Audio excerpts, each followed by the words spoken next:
Okay, oh, there it goes. Okay, so section 1.7 is on transformations of functions. And you've done this in Algebra 1, but mostly with quadratics. And then you did it in Algebra 2 with all kinds of functions. So hopefully it's a review.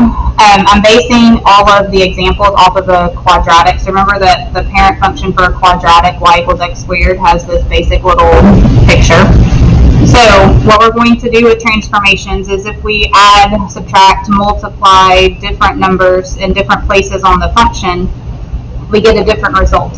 So if we add something to the outside, so like if we made this y equals x squared plus 2, then we would have a vertical shift up however many units. So in the example that I just said plus 2, it would go up 2 units. So you just see that it's the same graph, it just shifted up. If there's a minus, it's a vertical shift down however many. So if it said y equals x squared minus 5, then it would have gone down 5 units.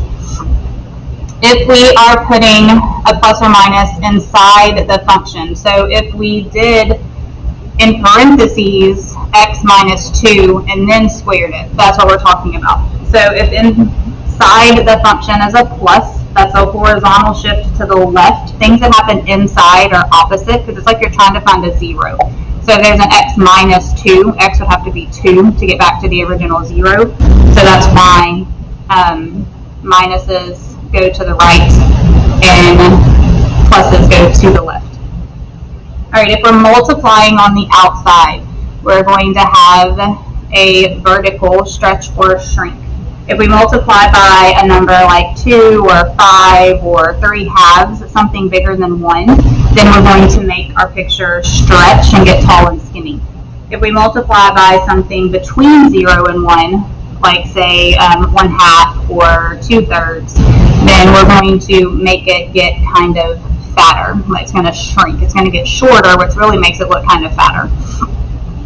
If we multiply on the inside of the function, so again, if you go back up here, if I put parentheses like this and called it 2x squared on the outside, then we would be having something that looked like one of these. And in that case, it's going to be a horizontal stretch or shrink. If we have a value bigger than 1 multiplied on the inside, it's going to do the opposite. Anything on the inside of the function does the opposite of what you think. So a times 2 on the inside is going to make it shrink horizontally, which looks a lot like stretching it vertically. These two things behave fairly similarly, especially with the quadratic.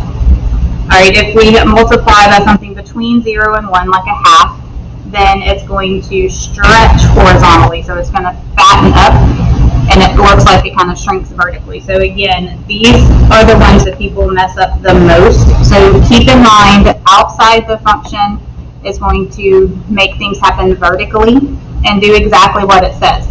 And inside the function makes things happen horizontally, but does the opposite of what you would think. All right, the last two things are reflections. If we multiply by a negative on the outside, we're affecting the y's. So we're going to reflect to the negatives. So instead of being up, it goes down. If we multiply on the inside, we change the x values. With the quadratic, it doesn't look like it does anything. But what's happening is all of the points that are here are now on the side, and all the points on the side now flip to the side. So it took this u and flipped it like this. All right, so that's a brief explanation. Let's see if we can put it together. So your homework problems will say function g is related to one of the parent functions. And there's actually a part D on the homework. You can skip part D on the problems that have this set of directions when you do your assignment. All right, part A is identify the parent. Part B is describe the transformation. So like in words, what's happening. Part C is sketch the graph. So this is the function they give us. That is a quadratic because it has the little exponent 2. So quadratic is the answer to A. That's the parent. This minus 7 on the inside is going to make us go to the right. It's going to be a horizontal shift to the right. I'm okay if you just say right 7, though. You don't have to use all of the words. The times 2 on the outside is going to stretch vertically. So we say vertical stretch. Remember, this little 2 is what told us that we were dealing with a quadratic. So he doesn't affect the picture's transformation. He's what makes it the U shape in the first place. Alright, so part C. There's more work here than you need to show, but this is just a way to help people that struggle with what's going on. So this original function has the point -1, 1, 0, 0, 1, 1. We can just use those three basics and we can get a decent little U-shaped graph. So if I take those 3 points and I think about what's happening, I'm going to the right 7. So my x's are increasing by 7. I'm stretching by 2. So my y's are timesing by 2. So this point becomes 6, 2. This point becomes 7, 0. And this point becomes 8, 2. Alright, so once you have these new points, you can just plot them and you have your picture. Now, if you don't want to do all of this, you can just know what this looks like and do these. So I can take these points and move them to the right 7. And then instead of going out 1, up 1, I go out 1, up 2 to make that stretch by 2 in both directions. You can kind of treat that like it's a slope. It's not a slope, but to get a decent sketch, you can think of it kind of as one. Alright, so next we have this one. So this little 30 is what tells me it's a cubic function. And then we have 1, 2, 3, 4 things that are actually happening. So first of all, the negative out front is going to reflect us over the x-axis. The plus 2 on the inside is moving us left 2. The minus 3 on the outside is down 3. And this times 1/4 on the outside. It's on the outside, so it's the y's, so it's vertical. And it does exactly what it says. So it's going to cut them by 1/4, which means it's going to shrink them by 1/4. Alright, so using this little method to help you get your points. For a cubic, we have a -1, -1, 0, 0, and 1, 1 as some generic points. So we take those points and we think about what's happening. If you have an x plugged in here, you would add 2 to it. So we're gonna, or you would subtract 2, my fault, because the shift is to do a -2. You're gonna go to the left. So our x's are gonna back up 2. For our y's, we are multiplying and we are subtracting. So we're going to do that using the order of operations. You multiply before you subtract. So we're going to multiply by -1/4 and we're going to subtract 3. So we have -1 minus 2 is -3. -1 times -1/4 is positive 1/4. Minus 3 is -2 3/4. 0 minus 2 is -2. 0 times -1/4 is 0. Minus 3 is -3.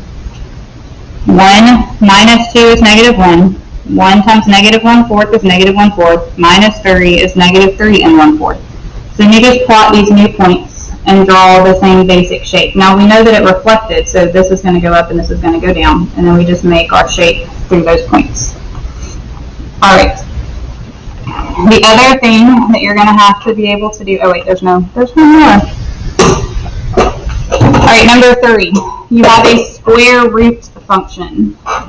And then things that are happening, we have a horizontal shrink by a factor of 1/3. Because we're multiplying on the inside, we're going to affect the x's, so that's the horizontal axis. Remember the inside does the opposite. So instead of making them bigger by 3, it actually makes them smaller by 1/3. So that's where this came from. We're also going to go up 1. Alright, so the square root function, as long as you think of 0, 0, and 1, 1 as your points and know what shape it makes, you can get a decent picture. So we're timesing 1/3 because we're shrinking it horizontally to the x's because it's a horizontal shrink. So the x's times 1/3. Where plus 1 moves us up 1, that affects the y's, so we plus 1 on the y's.